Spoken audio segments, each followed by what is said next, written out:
So riding on the coattails of yesterday's video, while I get comfortable in my chair and this really old chair that we keep on thinking that we're gonna change. I think I've done this video before, but I can't remember. I make a new one. So I got all these brand new battery boxes yesterday. Well, brand new to me. And one of my friends actually told me what sets they came from, which is fantastic. And I got my electric plates here, and I got my electric lights. So I got my 9-volt box, which I think I'm gonna have to get a bigger box now. So this is my 9-volt box, and I have this Ziploc that does not want to open.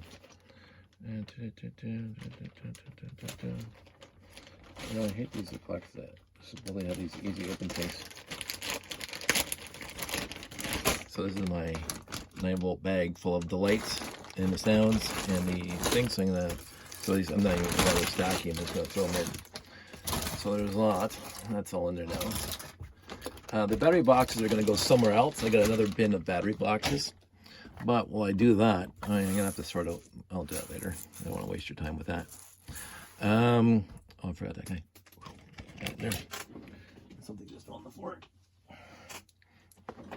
But this is my 9-volt battery box. Has RC remote for the RCX. Another power cell. So I guess a solar cell. I have 5 of those. And I talked about this because I remember this. I have mint in box baggy capacitor. So I have a couple capacitors out here, and I did a couple of videos showing how capacitors are actually a lot of fun. Little temperamental to use, but still lots of fun. I got some light sensors that I've had since I was a kid, or since the RCX first came out, and they are completely wasted, and I don't have a proper way of fixing them yet, so they stay broken. I got more light sensors here, again, all with bad wires on them. I have a few, let me get this thing out of here. I don't get in here that much, actually. I store some stuff in here that I get out all the time. Here's a couple more. Holy moly, how long is this wire? Come on, wire. A few rotation sensors. A few more rotation sensors. So, and I still have, this rotation sensor is good because it's got this this glossy line on it, so I can still use that because the wire hasn't. These are my short 9-volt leads, and they're all pretty much pooched. I got a couple of temperature sensors, which I never really used when these rotation tracker thingies. I'll show how fast things were. These are the short leads, and they're all bad. I make my own now, as I said in other videos.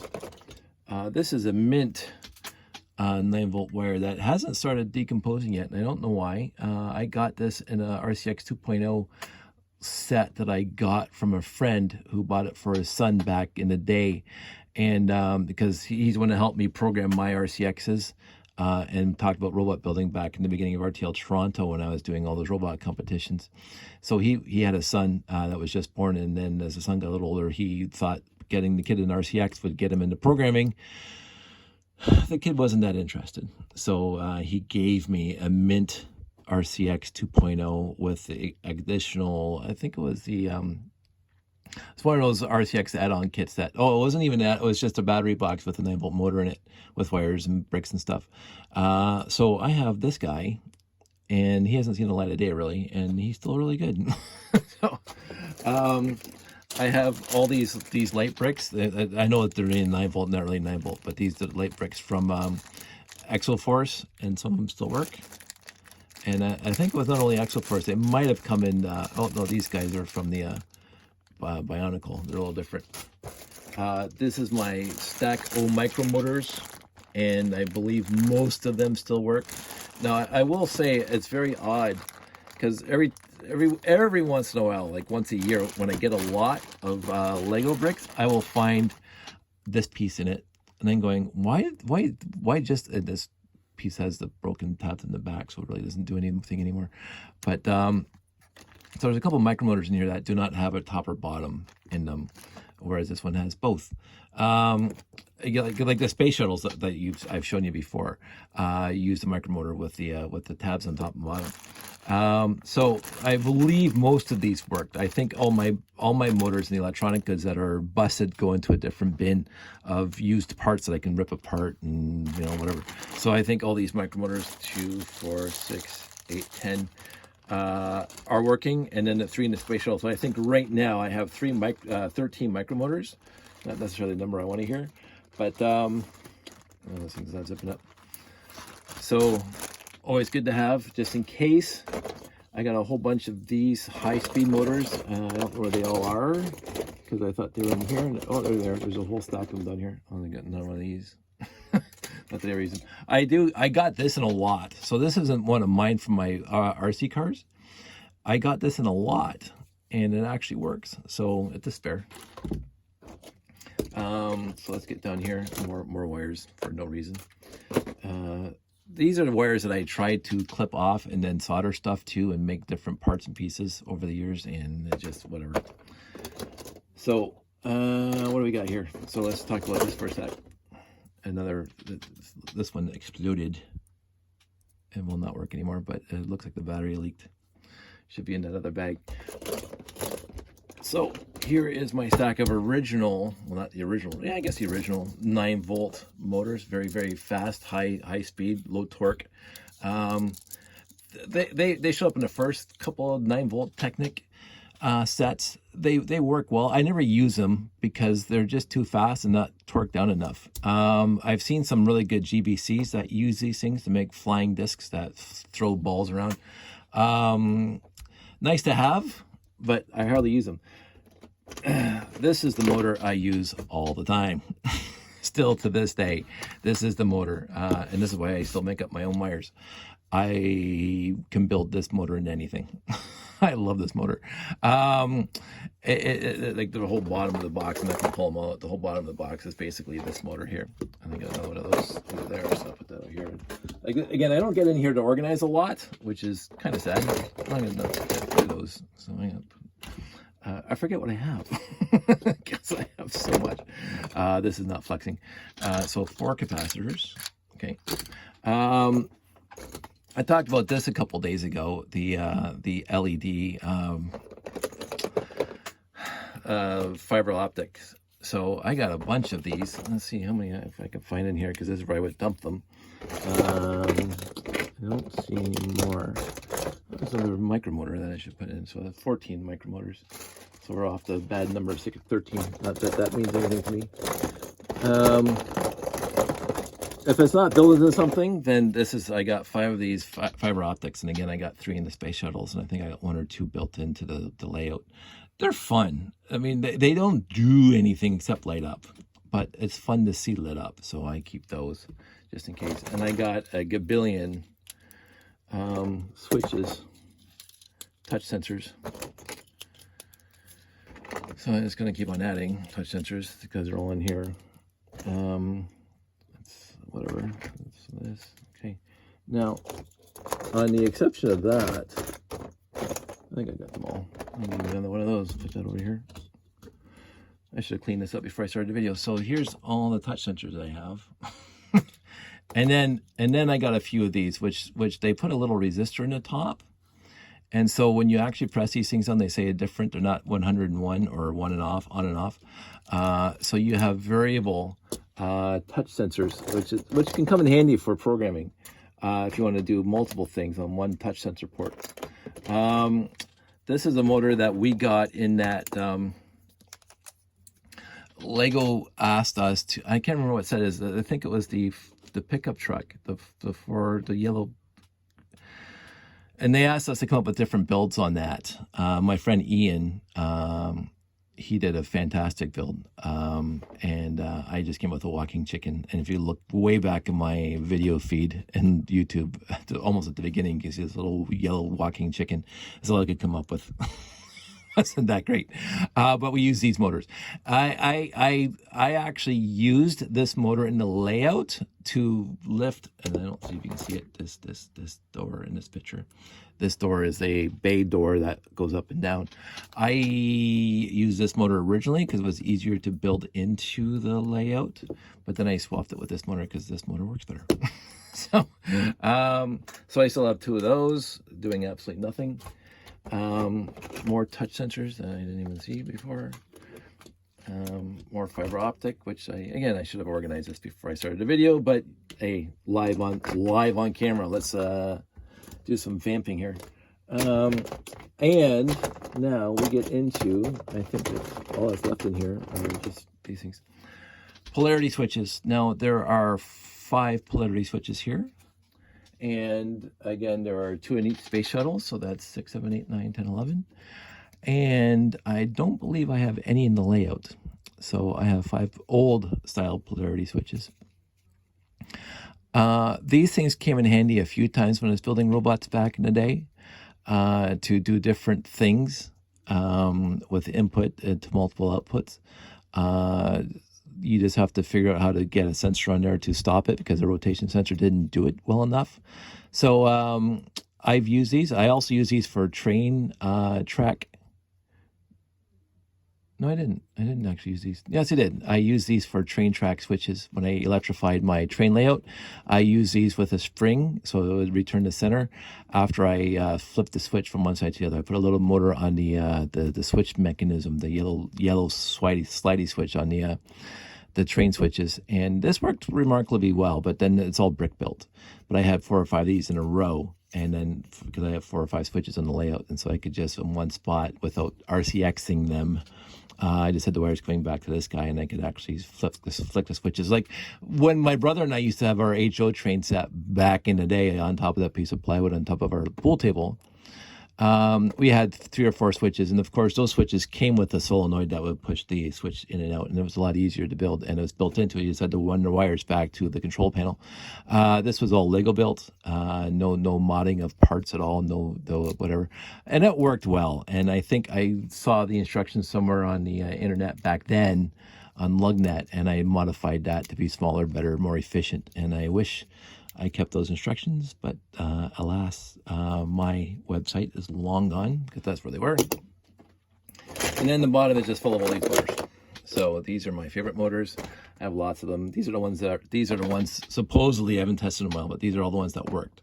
I've actually had to throw out possibly now a dozen of these motors because what happens is, especially on the older ones, let me find the heavy one. You can tell the different types of motors. There it is. So this is the original. There's no holes in the back. If you look at the later ones, they have that little hole there, and they're also a lot lighter than the originals. I guess I never took apart one of these yet to see what's inside. It doesn't. I always found the new ones did not run as smoothly as the old ones. But they still run, and they're a lot lighter. So if you're looking for a lighter robot back in the day, you'd use these motors. But if you're looking for something heavy, like I always would, yeah, so nobody can push around my robots, I use the original motors that I got. And somebody did a whole Excel spreadsheet and video of the difference in torque and stuff like that. I think they were pretty much compatible between the new and the old.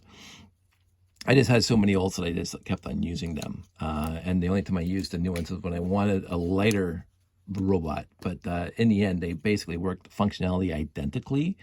But again, nobody uses these anymore, really. I mean, you might see some in the GBC somewhere. But with the new power functions, or not even the newest thing now, but the power functions, they eliminated all this brick-built motors and brick-built everything. It's all studless and blah, blah, blah. I am not even close to an expert in building studless mechanisms, studless beams. I'm not even close. I'm pretty much a brick builder from the bottom to the top. And I keep on trying to build. So like I built my shooter. That's all studless. There's no studs in there at all. But that was easy. And that's all power functions. But I still the only deficiency, and this is what I really thought the Lego finally did improve upon with the power functions motor, is that they have the one stud axle sticking out in front of this motor. Now, when you take the original apart, you realize that there's so much space wasted in here in the front because it's all the gearing down, and the magnets in the back. This little curve here, that's the magnet in the back, and they have the flywheel just in front of that, and that connects to a gear, which connects to a gear, which connects to a gear, which connects to this thing. So what they could have done easily is to invert that to make it like a belly button. And any with an axle hole instead of an axle sticking out. So you could have put any length of axle onto that you wanted. It's the one deficiency of this motor, and I can't believe how many times I built a robot that wished that this thing was either 2, 3, 4, or even 8 studs long.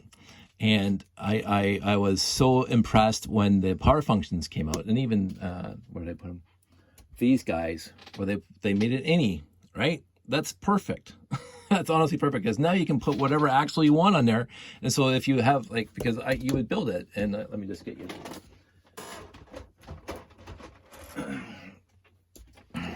So you put this thing on here, and you can't do anything with it now, right? Yeah, so you're supposed to put it in here and then blah, blah, blah. But hey, put it on there. It would have saved a lot of aggravation for a lot of my builds if I could have done it this way and then having the axle stick out here. So it'll be 2 studs long outside instead of just one. It was a complete deficiency, and I'm glad they fixed it going forward on every motor. I believe almost every motor since then. They even, like this guy, there's no axle on here. You have the axle hole, you know. And so the power functions are the same thing. And I think boost. I think you put the axles in. I can't remember now. Even though the motor's built into the body of the thing. Let's have a quick look. Let's have a quick look at my boost here that I just never pull out anymore. I'm trying to remember. Did this thing, I think does this thing come off? It does come off. Let me just wreck my boost here live on camera. That's been together for many months now. Yeah, so they got the axle coming out. You can put an axle through it. So I'm not going to bother taking it apart because I don't want to take it apart. So in the end, it would have been better at the time if they put it wasn't even their first iteration, because you got back to the 4.5 motor days, which the axle stuck out, and that they kind of had to stick out because basically it was on the end of the motor, the windings, the thing that spun from the magnets. So you had to put the axle on that, on the little bar that comes off the motor, the little well, I guess axle. This one, you didn't have to, because this is not directly attached to the magnet that's moving around, the electromagnet that's moving around. This thing goes to a gear, goes to another gear, which goes to the thing that's actually spinning against the magnet in the back. They had all the space in the world inside. I used to have one taken apart, and I don't have access to it right now, but I could show you. They could have gone one stud back and had an axle hole. And this guy was a huge deficiency with this motor. But in the end, I built all my robots with this motor, all of them.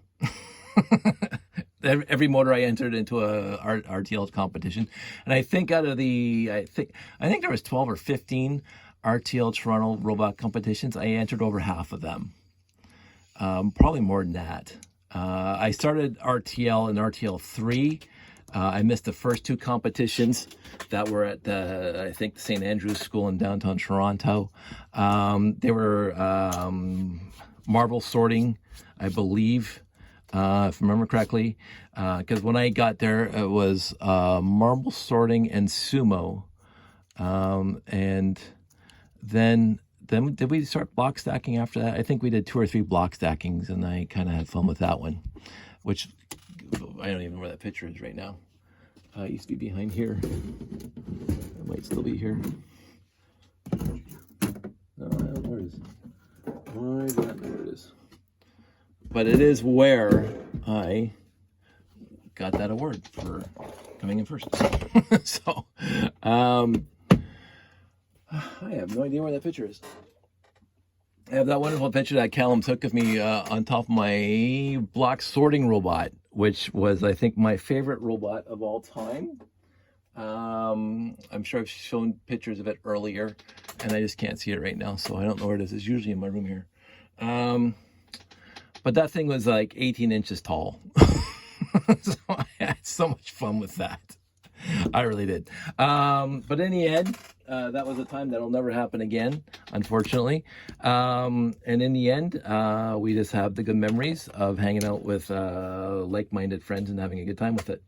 I also, for whatever reason, just keep on dumping all of these guys in here that you just get from sets these days. And let's see if they... Well, 1 lights up, 2 light up, 3, 4, 5, sort of 6, 7, 8, 9. 2 are dead, almost dead, and completely dead. Also the sound, also dead. So it is what it is. Oh, here's more of the switches, the yellow and white ones. So they'll have a different resistor on top. So they'll give different numbers when you press the button. So you can actually have 4 touch switches, including the original, 1 touch sensor input, and you can actually differentiate which one's being pressed. So you can have your robot do programming wise. You're only using up 1 input port on the RCX, and you can have 4 different sensor inputs, 4 different touch sensors throughout your robot. So it'll do different things. And actually, because of the wonderfulness of, I used to know because I used to do the programming in the Commodore 64. If you press 2 switches, 2 buttons, or 3 buttons, you could actually differentiate which ones are being pressed even then.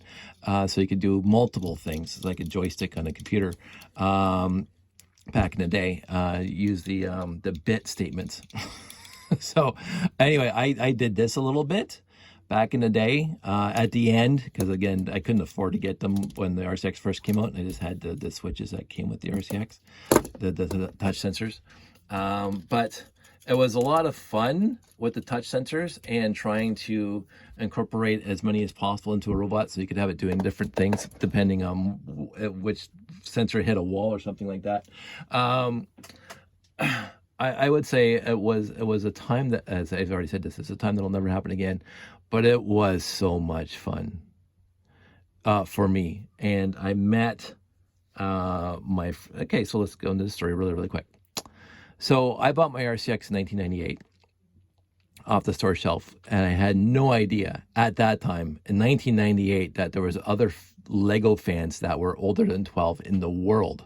I hadn't met any through all my years of garage sailing and all that stuff. I've had people who say, oh yeah, I was building it with my kids, and oh yeah, this and that, but I never knew that. I didn't know of AFOL, the Adult Fan of Lego. I had no concept of that in 1998.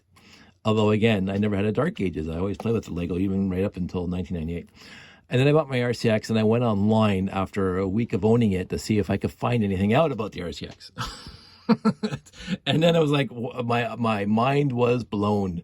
There was so much information out there on the RCX and the Lego community and blah, blah, blah. And that's how I stumbled across LugNet. So this is going to come around, actually. This is kind of, it's a poignant story for me. You guys are going to be bored about it. But anyway, so 1998, I got my RCX, got on the internet, found LugNet. I don't know, my first posting, I think, is 1999. I was a lurker for a bit. Lurker, for those of you who don't know what lurker means, it means I watched and read a lot without joining in. But through that, I found there was a posting online, and I can't remember if it was LugNet or somewhere else, but basically Guelph University here, close to my town, was hosting a robot competition for the RCX.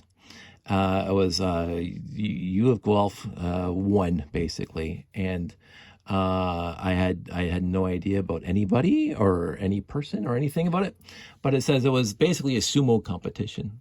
So my buddy Rick, who again helped me program later in life, and I got together and we built a big sumo robot, and the specifications in that competition was the robot had to fit within a 1-foot cube. So I had to build a robot, and it had to stay within a circle. It was a painted circle. It wasn't even like a quote unquote true sumo competition that they came out with after, which is basically you have a round table, whatever diameter, and if you push it off, you know you're off because you would fall off the table. This one was basically a sheet of plywood that had black and a white painted circle in the middle, and I can't remember what the diameter was, 3 or 4 feet, whatever it was. And so you had to have a light sensor pointing down. So you have a light sensor. I'll get a light sensor here. you have a light sensor pointing down to differentiate between the white and the black. And then you have to make sure that your robot is not going to be pushed off. And so you're programming, oh, it comes to the white, beep, or it comes to the black, back up, right? So that's basically the premise of the sumo competition. The other thing I wanted to put into my sumo is that if it encountered another robot, do something. So I had to put a touch sensor in there. So this is my programming back in, I can't remember, I'll say 2000. So a touch sensor on the front. And so I had a big, huge bar in the front that when it hit another robot, it would touch this touch sensor. And my robot knew that the other robot was right in front of me. So I had basically a forklift on the front. So I'd get underneath the robot and pick it up. So this is my competition. This is like battle bots. And again, I'm not even on this video going into a rant about how much I dislike battle bots as a show, because they're not bots, they're RC cars. But that's a whole other story. But so anyway, so my robot was 1 foot by 1 foot and 1 foot tall. And I just basically, with the RCX and the 4 tires and the touch sensor and the little mechanism that made it into a forklift, because I thought if I could get underneath the vehicle and pull it up, I could push it off. Basically, that's the whole idea. And then the light sensor. And the rest of it was just 2x4 bricks. So I had a stack a foot tall on top of my Technic beams that held the tires. Of the thing weighed a ton. Like, it was just, I should have put my weights in there. I might have. No, I don't think I had my weights. I could have put my weights in there from the boats. But I didn't do that. And so we get there. We get up to Guelph University. My buddy Rick comes with me and a few of my other friends. And there's videos, not videos, pictures of that, because it was pre me having a GoPro. So we get up to Guelph University, and I met this guy named Victor, who was he was at Guelph University at the time, and he's running the show. And he was a really nice guy. And so it was his show. And while I was there, I met, for the first time, my friend Callum. No, did I meet Callum there? Was Callum there? I want to say Callum was there. I think Callum was there. I know Chris was there. But also I met this really nice young kid named Ian. He was a very decent human being, and still is, by the way. And so anyway, so there's about 7 or 8 robots there to enter the competition. And they had these cute little robots that would move around, and they had, just like BattleBots, they'd have some sort of spinny thing that would knock your robot, whatever, just for cute looks and whatever, to make it look like it's doing something. They're fun. And they were basically had the same thing as I had. They had a sensor pointing down to differentiate between the white and the black. And sometimes they would have a touch sensor to see if it hit another robot. But they're all little tiny things, just like an RCX with a couple wheels and the sensors on it. And here's my Borg cube, what I call the Borg cube, like this 1 foot by 1 foot by 1 foot, nothing but basic bricks stacked on top of one another. And I would drop it down and they go, oh my. Right. So I'm feeling pretty confident now. Like, I'm pretty cocky. Like, hey, I gotta walk all over this competition. I'm looking at all the other robots and I go, there's nobody here that's gonna touch me. There's nobody. Like, I got the heaviest, meanest robot out there. So this kid named Ian also had this cute little robot, and it didn't have a forklift in front, but he used the wedge slopes that were in the train roofs at the time, the 6x8 by 2 bricks high, or 2 plates high, the little wedge bricks, all along his front. And he had this beautiful mechanism, which I stole from him afterwards, where he had the 2 motors running a 40-tooth gear attached to those big tires that came in the RCX. And so this thing, and it was AB or skid steering, and it was just beautiful to watch. It was like almost like poetry watching that thing on the floor on the sumo board. So I eliminated everybody else, right? So the very last competition was me and Ian, and I go, there's no way he's gonna win. There's 0 way he's gonna win. Right? That's right. Because he can't, my robot's too heavy. So, but what happened is that he got, with his little skid steer, he got the slopes, because my robot's like a plate above the floor. So the tires, and then there's a small gap, like a plate above the floor, because I didn't want my robot scraping across the ground. So he shows up and he gets his little wedge underneath my robot. Now, he can't push me off, right? Because I'm way too heavy. His robot cannot push me off. But what happened is that my robot, because of my programming, and my buddy Rick, who's a programmer, we said if nothing happens within 3 or 4 like seconds, or let's say 15 seconds, back up and turn around, right? And so his robot, so let's just say this is my robot. and this is, I'm going to find something here. This is his dinky little robot. Right, that's right. And he's here, right? And I'm here, and I'm not going forward because I can't push him because he's got the little slopes underneath my robot, right? I should have thought about this because this could be another Lego story. And because I could rebuild his robot right now because I loved Ian's robot so much. Anyway, so my robot, every once in a while, every 50 seconds, will back up and try to turn. Of course, his robot's right there. His robot comes along with me, right? Every time because you can back up, like, because the skid steer is lifting the front, so backing up is easy, but he couldn't go forward. And so eventually my robot backed itself off the sumo, off the sumo pad. And it was like, really? And then his robot, okay, so this is the icing on the cake. This is the throw salt in the wounds. So he pushes me off. I'm outside the circle now. His robot just backs up, does a 180, and just goes the other way, and just kind of keeps on doing a zigzag across the entire white circle because he's got the sensor on it. And I'm going, really? He's doing a victory lap. So it was, and to this day, I remember that event, my very first event. And the good point, the really, truly good part is I so admired Ian's robot that first of all, I stole his wheel idea, and you'll see it repeated in basically every robot after that I built for a moving robot competition. The skid steer and the big tires from the original RCX set. It's just a beautiful setup for moving a big robot around. The other thing is that Ian started coming out to, and I started coming out to robot competitions from RTL Toronto. And so, first of all, we would, because we both live out west of Toronto, we would actually find each other at the Kipling subway station, the TTC, because I would drive into Kipling, and then I would take the TTC out to where we're having dinner. Our monthly dinners back then was at a place called Mel's Diner, and it's right downtown, basically, a Bathurst or something like that, near Honest Ed's or something. I can't remember now. So I would take the subway in because I'm not driving my car all the way into Toronto. There's not a chance. So I like visiting Toronto. I don't want to live there. So anyway, and so we would be on the subway together, going there and back, and we talk and whatever. And I just, and he was so enthusiastic about robot building. He actually does it for a living now. So, and he used to show up at all these competitions. And this was like, so the Guelph University one was like between RTL 2 and 3. And I didn't know about RTL. And then a few people there at the Guelph competition also were part of RTL Toronto. And they said, hey, we got RTL Toronto competitions. Come on out. And then I found RTL Toronto, and I got on the Lugnet. Actually, I think it was on Lugnet first, but whatever. And so we started doing a lot of posting and stuff. And it kind of went on from there. And it was such a wild time because I loved the robot competitions. And a lot of people didn't like it, but I loved the banter that we had for our robot competitions on our RTL Toronto groups. A lot of people will still remember that to this day, that RTL was not the kind, gentle RTL Toronto, like all the other Lego groups. We were vicious. But it was a fake vicious, straight up, and a lot of people didn't get that.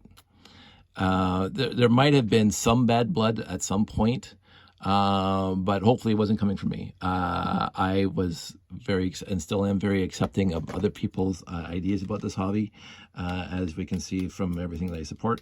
But at the beginning, RTL Toronto was just robots, and I get that we kind of shunned everything else at the time, like Castle and Train, until my friend Jeff showed up. And Derek was there, and even Callum, where we started doing train shows under the umbrella of RTL competitions, or RTL Toronto. And we had so much fun with that. And that got us into doing shows. not just our own shows, renting a library and doing a RTL robot competition and telling people, and they showed up. When we started doing the hobby show and we started doing the Toy Train Adult show, so we could be out there in public, as it were, that was directly because of us doing train shows for RTL Toronto. If we were doing robot competitions, we weren't invited to too many extra public events because we were very limited into like just doing robot competitions. Although when we got into displays, like my friend Alan Bedford called us up and said, "Hey, I'm doing the hobby show. Why don't you guys show up?" And we were bringing, all we could bring and having beautiful displays. So anyway, this goes into the next thing. So all of a sudden, Alan didn't want to do any more shows. So I started taking over running these shows, and my standard way of running anything is laissez-faire. Show up. If you don't, you don't. It doesn't matter to me. I'm going to be there. And it became a running joke that I would just post an RTL Toronto and saying, by the way, guys, I'm doing a show in 3 weeks at the International Center. I'm telling the organizers we're going to fill in 40 feet by 40 feet. Just let me know if you're going to be there. So, and I was always completely surprised by the people who showed up. So hardly any effort went into my pre-planning. I just had tables out, and people would show up every single time I did a show, and they filled up every single table that I did a show at, and it was utterly fantastic. It was such a fun time for me, and hopefully for all my friends that came out to these shows, that there was no overhead. There was no, oh, you have to be there. No, we're gonna, I wanted people to experience the joy and happiness of just hanging out and just talking Lego, and we had so much fun at all these shows. It was an experience that I don't think I'll ever have again. I mean, my last show was a Toro Lug show, and it was nice. I liked it. And there was lots of cool people there from Turo Lug, and some of my other friends were there. I liked it a lot, but I think it's because maybe I'm used to it now.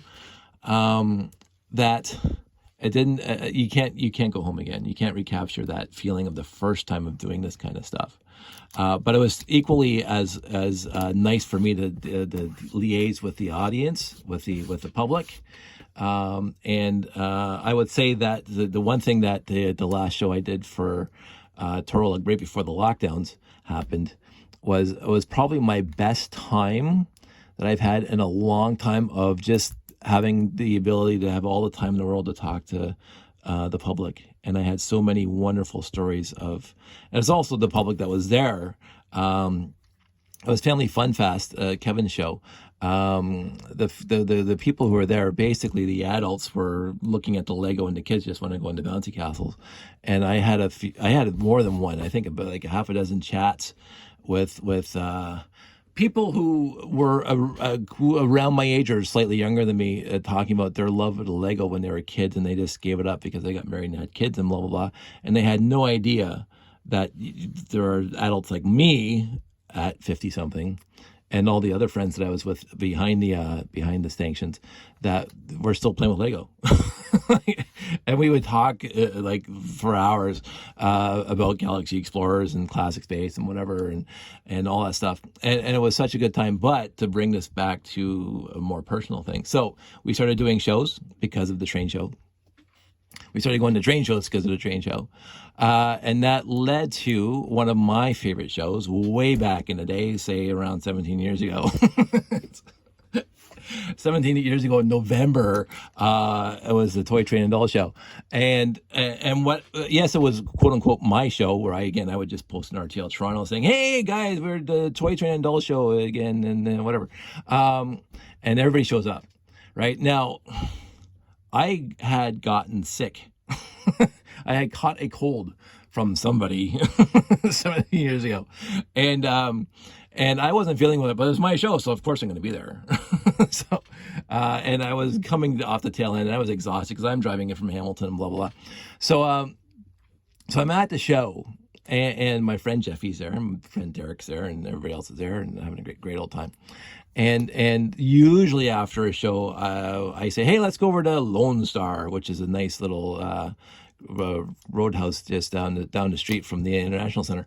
And then we go there on a Saturday night, and because we're going to be back Sunday morning to close down the show. And I say, hey, I'm not going to go to Lone Star tonight. That's 17 years ago. I'm not going to go to Lone Star tonight. I'm not feeling well. I'm exhausted. I've been here since 6 a.m. setting up. I'm going to go home.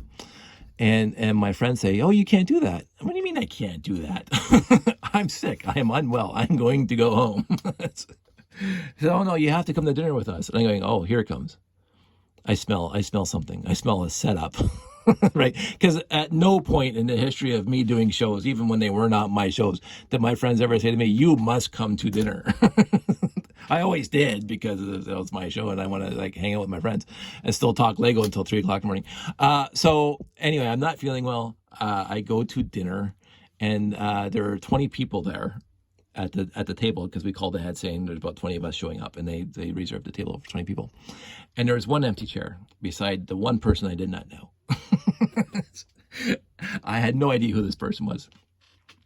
I was so busy with the show, and I was so sick. I had my friend Jeff came to me halfway through the show. Oh, my wife, I guess they might have been married at the time, brought her friend from work, and we want to sneak her in. So can she have your name tag? So I gave her my name tag, and she came in, and she probably introduced herself, and I was, hey, how are you?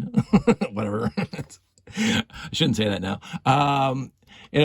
She did make a pretty good impression on me, because I'm just kind of ad-libbing here and like making it more than it was, because she was very, very cute, and I thought she was really nice. And but anyway, so I get to the dinner, and there's one seat, and she's sitting at one empty seat, and she's sitting in the chair next to her, talking to Jen and Jeff. And so I said, oh yeah, this is a setup. So I sit down next to her at the table. And the conversation ensued from there. Her name's Sandy. She works with Jeff and Jen, blah, blah, blah. And this is not a setup. This is just putting two people in the room together, who might, start liking each other. That was Jeff and Jen's idea, basically. So what happened there was that, yes, I was very, very smitten by her already. And not just because she wore my name tag at the Lego show. So that's honestly, us doing Lego shows is how I met my wife. Now, this is not going to be an episode of How I Met Your Mother, but I met Sandy at a Lego show, and it wasn't a setup, but it was putting two people who are single in a room together and seeing what happens. So thank you, Jeff, and thank you, Jen, for doing that for me, because I married her. And I could not, it's honestly, I talk about Lego a lot in my life, because again, I never had a dark ages, and I think I've conveyed my appreciation of the hobby and all the various aspects of the hobby that I really appreciate. But at no point when I was younger did I ever think, first of all, that I would meet another, after I was 13 or 14, did I think, first of all, I would ever meet another living soul who liked Lego as much as I did, who was older than 12, really, right? Because in my 20s, as I said, I had my Lego in my house that I rented with friends, and I was still playing with Lego. In my 30s, I was still playing with Lego. That there was nobody else that at my age, this was my hobby. And it was not shunned, but it was not necessarily appreciated by the people around me. And again, it never mattered to me. I don't need somebody else's appreciation of something in order for me to appreciate it. I appreciated a lot of stuff before it was cool. I had no issue with people being gay when I was in college, because there was a few people that were closeted gay people in my class, right? And they didn't want to talk about it, because I don't know if I just exude Boy Scout nice guy or whatever, that we had some chats at the cafeteria between classes. About them not wanting to come out of the closet and whatever. And again, maybe too deep and philosophical for me to discuss at the time, because I don't have any, social, not social, but I'm thinking about counseling. I'm no counselor, but I didn't have a problem with people being gay. It doesn't affect my life, you being gay, at all. And so I just exude this niceness. And that could possibly, you know, it could all be related to the fact that I also still liked Lego when I was 20, 30, 40. Because it is a unique, I mean, I'm not saying that everybody who likes Lego likes gay people. Like, this is getting too philosophical. But for me, my whole life has been kind of all focused on being good to my neighbor. Again, the way my parents brought me up, trying to be good for society and sticking up for those that are less fortunate, and contributing to the social safety nets, and pushing for policies. And I think, again, because there's a vote right now, but pushing for governments that want to enhance the social safety net for people, for those who are downtrodden, blah, blah. So all that leads to me playing Lego. It's all part of my psyche, me growing up, blah, blah, blah, yeah. And then me doing shows, and me taking over from other people who don't any longer want to do shows. And I said, sure, I'll do it. But I'm not going to do it the way they did it. I'm just going to do it my way. And usually my way is to show up and see what happens. And it works basically every single time for me. And it worked. Little planning, not that just completely laissez-faire, like see what happens. But hey guys, do we have a tentative idea? Oh, okay, that's good enough for me. And if you don't show up, I'll find something else to fill the table. But anyway, so doing my Legos through my entire life, not having a dark ages through my entire life, finding the RCX in the store shelf, and then getting it hardcore into RTL Toronto, getting into the RTL Toronto, going into these shows. And I met my wife. Now, she's not a Lego fan. She supports my hobby of Lego, and I support her interests and hobbies as I can. So it's not like you have to marry yourself a Lego fan.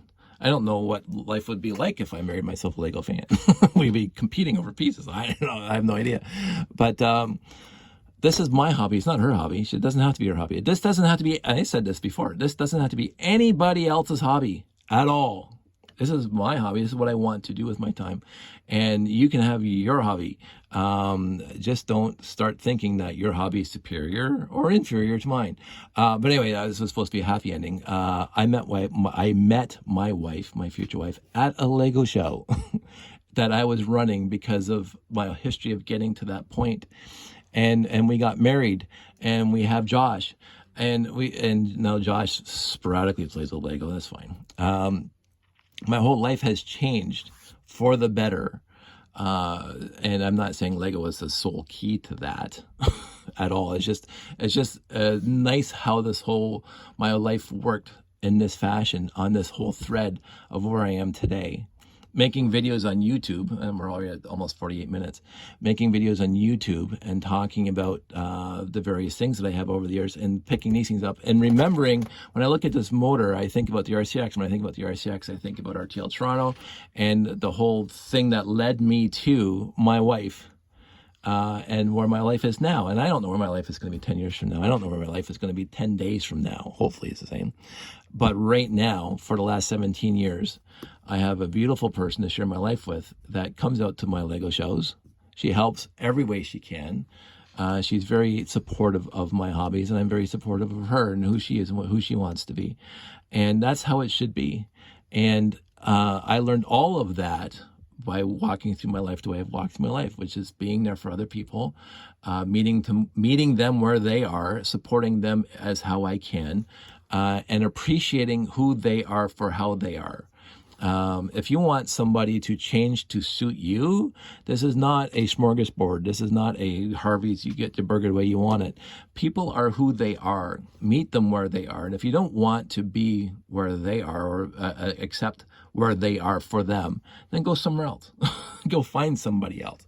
But for me, I would not change a thing for the last 17 years at all, because of who I met at the Lego show that day. And I'm very blessed to have her in my life, my beautiful wife, Sandy.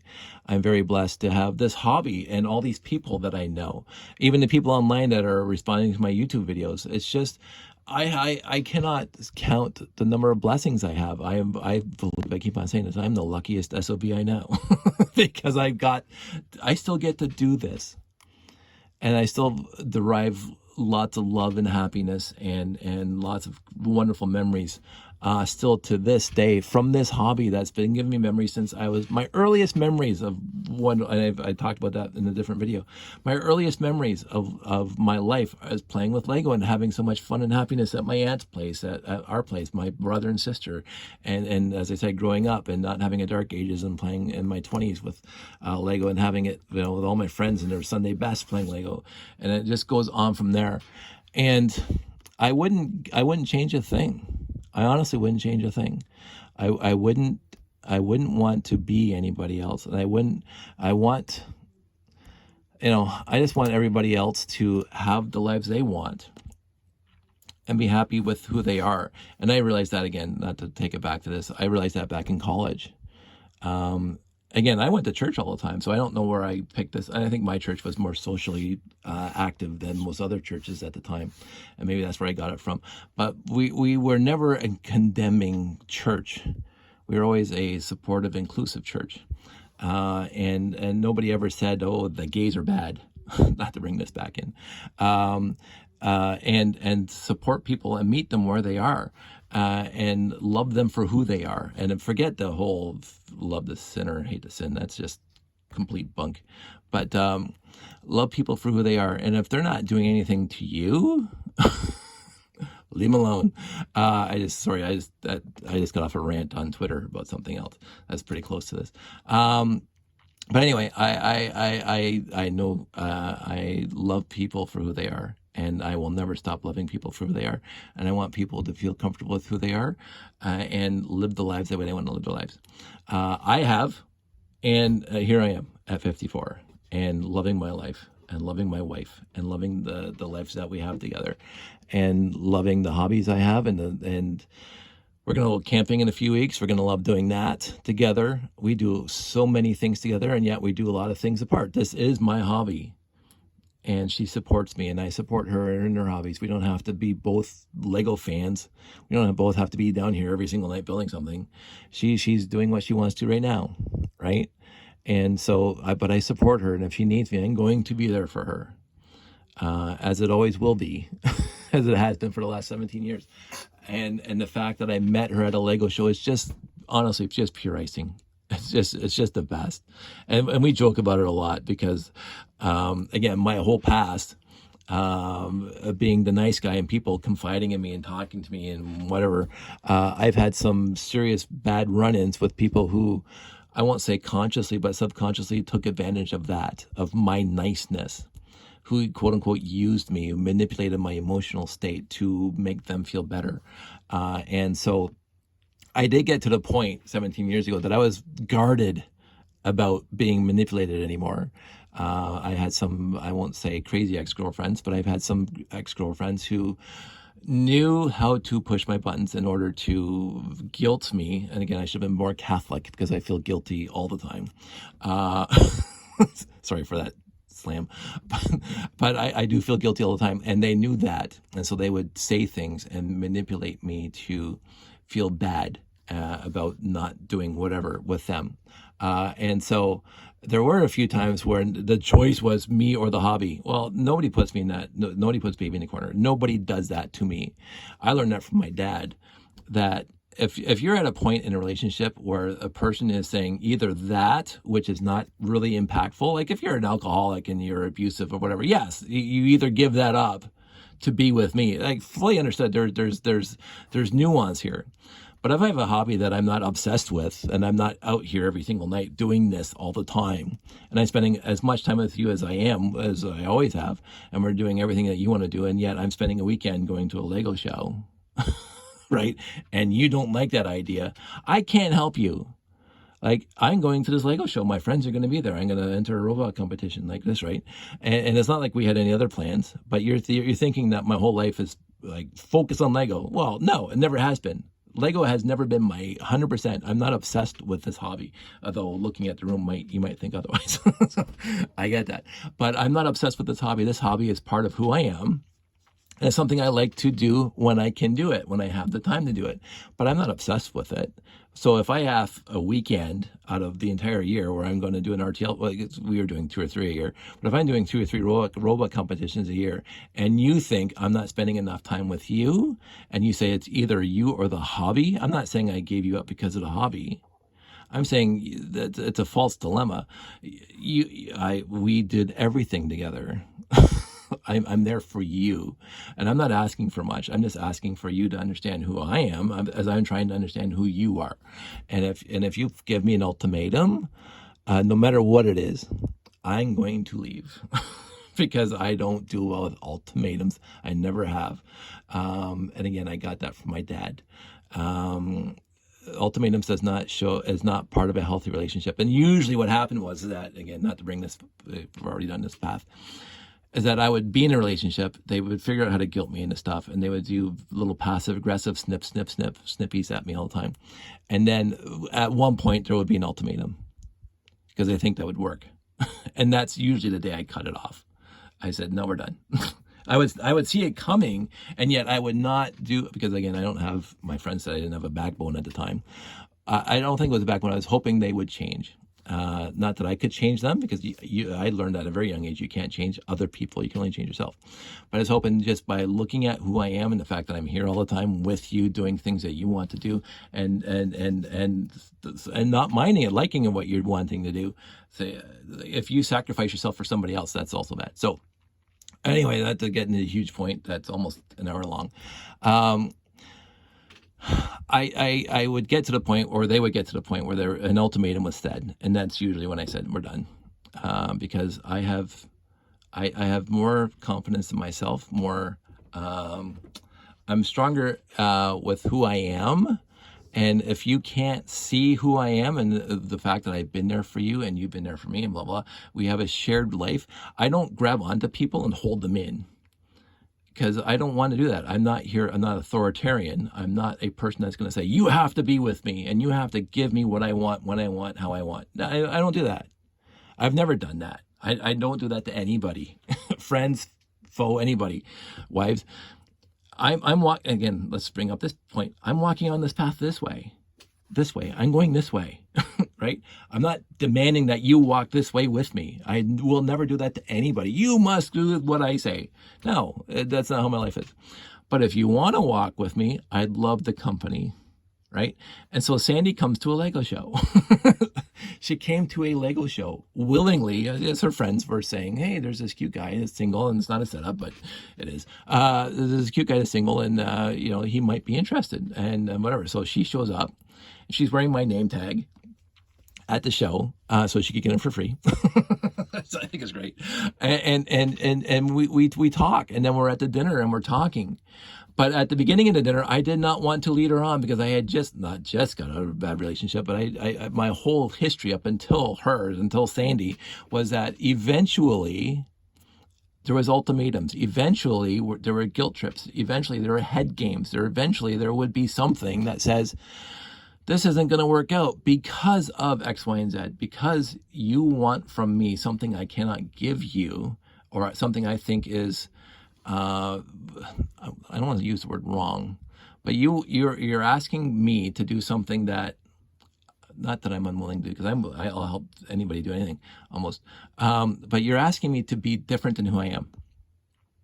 If you didn't know, dating me after 3 months, that I play with Lego, because there has never been a time in my life where I didn't play with Lego for a month since I was 4. If you didn't know that Lego was an integral, it is a solid, not my whole core of my foundation, but an important part of my foundation as to who I am, not my identity. Because again, if this whole house burnt out tomorrow and I lose all my Lego, I'm still going to be me. I'm still going to, so whatever. Just start again, because again, it's laissez-faire. But if you don't understand what the importance of Lego is in my world, that's fine. You don't have to. But do not demand me to give it up because you don't think it's important. To me, it is important to me. And if you don't think it is, I don't know what book you're reading, what you're not paying attention to, because it is important to me. It's not the most important. My love and appreciation of people and not hurting feelings and being there for people, far more important to me than Lego. I've given away sets. I've given away pieces to whoever wants it because I want people to feel good. I want people to be happy, and I don't need it. So whatever, I can give up stuff without even missing it, without even skipping a beat. Doesn't matter to me.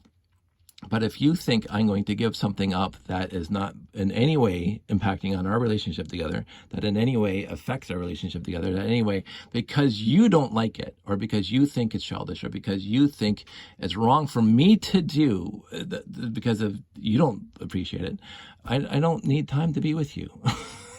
Right?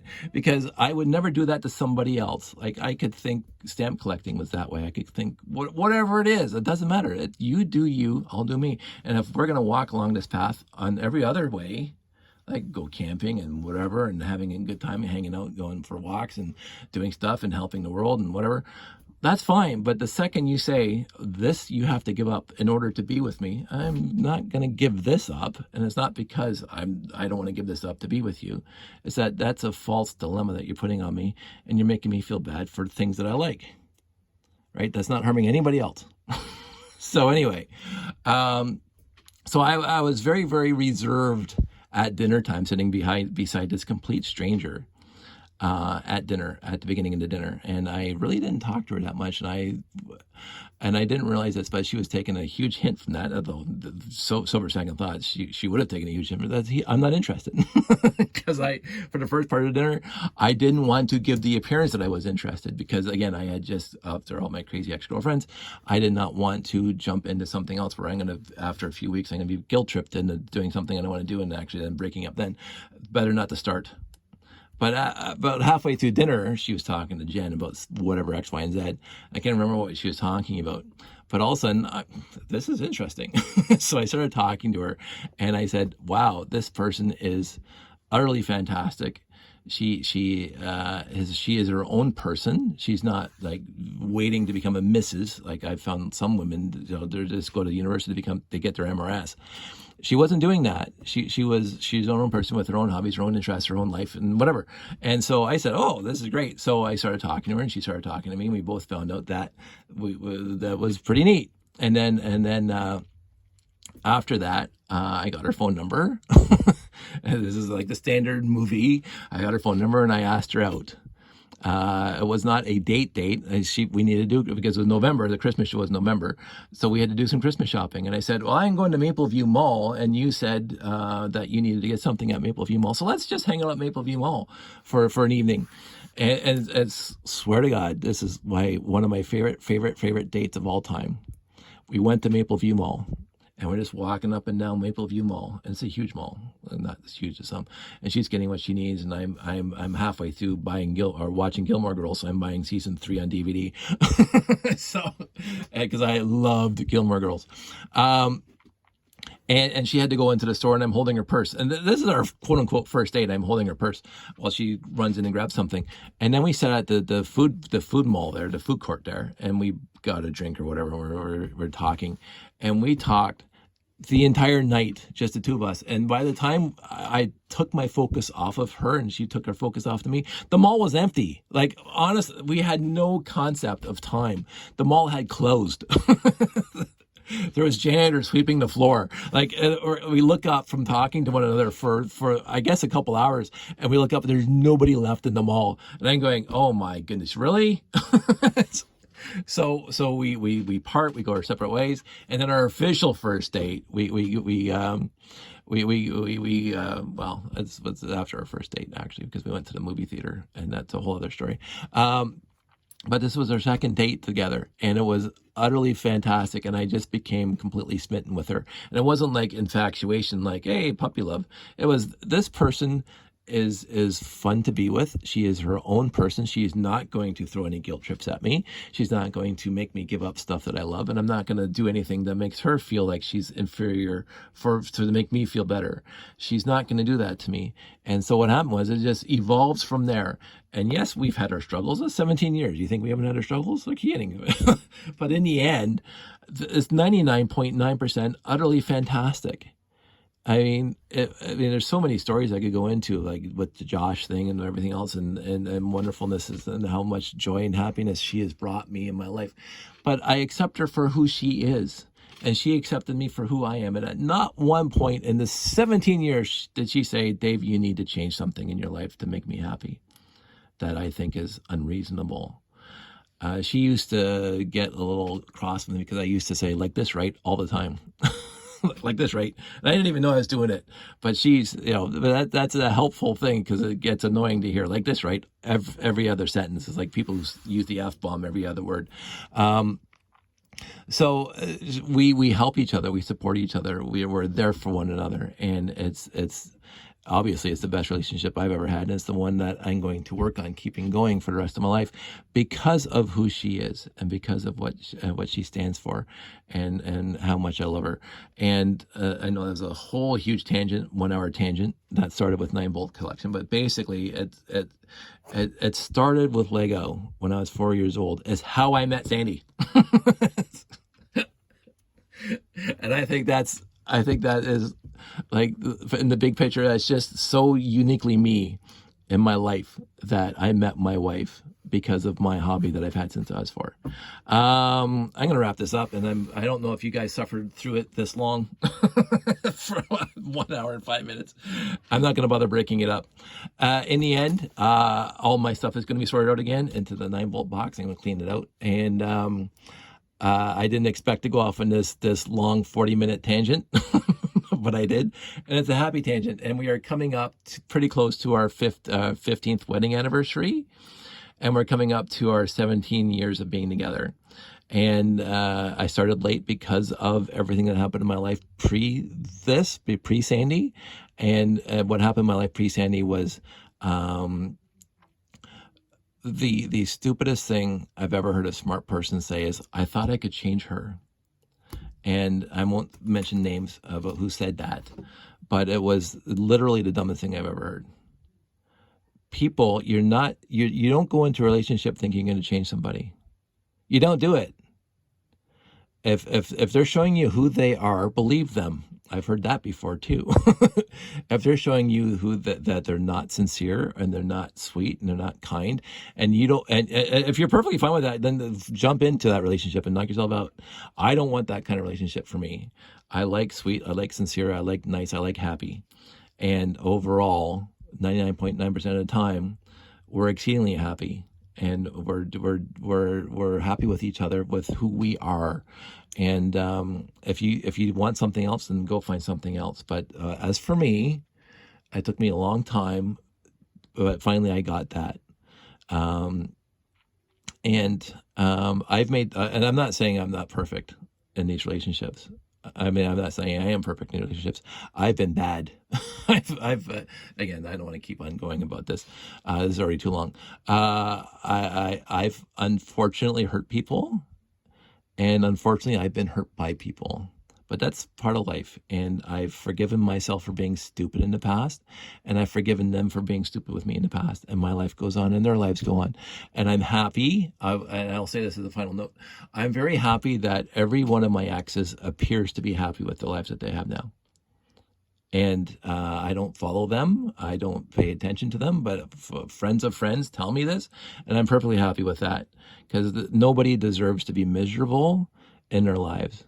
And it's just that there's concrete examples in my life of two people who can be the most wonderful people in the world, but they shouldn't be married to each other. I have concrete examples. Again, I will not mention names, but I find that all my whole life I've heard these expressions that water reaches its own level. You are who you hang around. You are who you want to be. You are the people you want to hang around with. And I want to hang around with Sandy the rest of my life, because I've already seen for the last 17 years who she is. You can't hide yourself for 17 years, by the way. Yeah, and there's no way I'm hiding this, because I've always been an open book. So anyway, that's a good place to wrap this up, to get this finally done and uploaded. I want everybody out there to stay safe, take care, and know that life is good if you want it to be, if you look for the good, people. And I always look for the good, and I don't try to focus on the bad, and accept people for who they are. And if they show you who they are, believe them. If you're in a relationship that you don't want to be in. But anyway, I think we're done here. Everybody stay safe.